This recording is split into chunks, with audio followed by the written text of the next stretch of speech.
There have been a series of maritime attacks claimed by Yemen's Houthi rebels since Israel's war on Hamas and the Gaza Strip has escalated. Now, in the most recent attacks, we've seen them be the worst yet.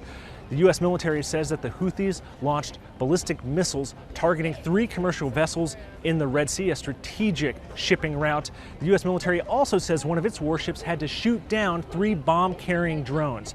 It shows just how dangerous the situation has become. Yemen's Houthi rebels have held Sana'a, the capital of Yemen, since 2014, and they've been fighting a Saudi-led coalition that backs Yemen's internationally recognized government since 2015.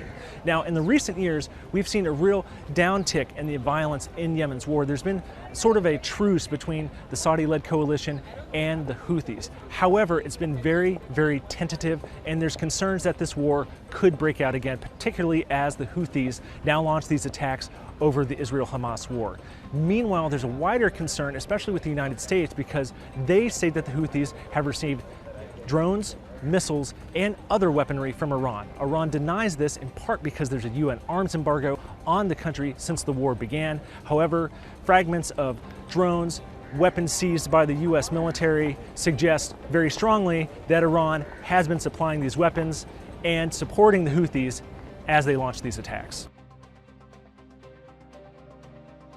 Now, there's growing questions inside of the U.S. about how to respond to these Houthi attacks. So far, we've heard very carefully calibrated messages from both the Defense Department as well as the White House, not necessarily acknowledging that their ships were attacked, though these ships have been shooting down hostile drones and missiles in these assaults.